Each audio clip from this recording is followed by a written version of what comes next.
thinking, there's no way they're going to be able to do that with trucks.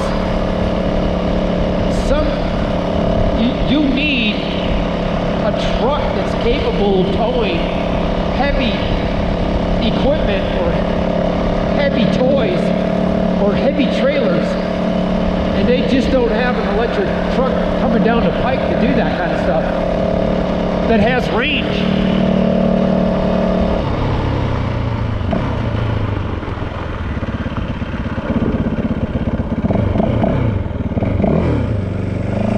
Hi guys, Dr. Shivago.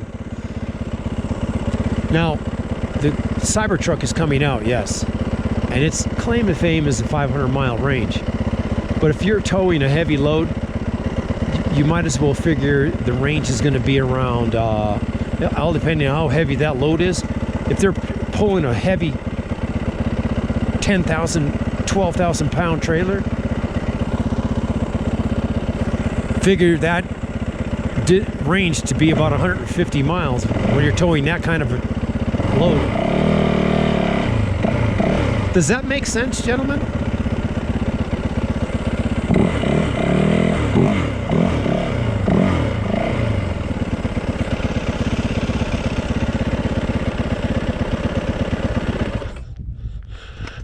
Generator stopped. This time when I put the gas in, I didn't fill them up. Well, it was close to being full, but I didn't fill them up all the way. Now, we have crossroads here. Are we going to load up, head out? Let's see what time it is. It is 10:30. So it's 11:30 Utah time.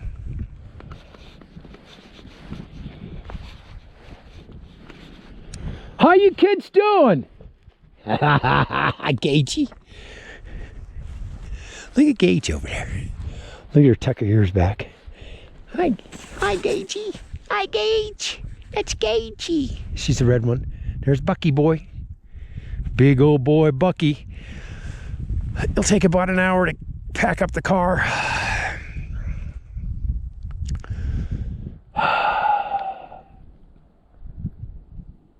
Man, it's nice. It's cold. You know, one thing about it though, you know, being this cold is there's less, because it's too cold, there's less people using this recreation area, you know what I'm saying, because it's just too cold. But anyway, we're trying to decide if we're going to roll it up, pack it up.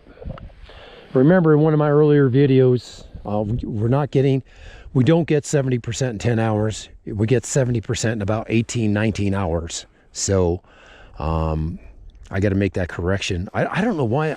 I think at home, one day I put it on and I adjusted it to 24 amps, of course. Whenever I charge at the house, I lower the amperage to the lowest possible number to when I need the car, you know what I'm saying? So if I'm not going to use the car, I'll charge it at 12 amps. If I need to charge it at 20 amps or 24 amps. And I think I turned it at 24 amps one time, and for some reason it gave me that it needed 70% and it was going to take only 10 hours. And it must have been less than that. It must have been like 40% or 45% or something. In any case, it takes about 18, 19 hours to get 70% with those two generators. Now, that's quite a change from what I had thought, of course. About half of what I had envisioned. But it's not a deal breaker. It still does exactly what it needs to do to get me to the next point. You know, it worked perfectly on this trip. You know, from Richfield, I put a full charge on and I made it to the top of the pass at Fish Lake and I think I still had 39%. So I went from, like, let's keep the math simple, 99 to 39. So I used about 60% there. So 60% to get from 17 miles south of Torrey, which is the lower bound reservoir, to here, Bryce Canyon City, shall we say. Just keep the math simple. So to do this trip with one generator, it would be a pain in the ass. You would have to stay longer than one day. You know what I'm saying? You, at each one of these stops, I only stayed one night. With one generator, you'd have to stay maybe 2 nights to get from Torrey to here. Either that or a day and a half of constant charging. Anyway, 2 generators is better than one. I've had people, you know, they sent me messages saying, oh, you got an electric car and now you're using gasoline to charge it. Well, what you're doing is you're taking an electric car and you're making it more versatile. You can go places and take your things with you. And because of the 2 generators, you can do it. I would not be able to do this trip without those generators. You can't do it.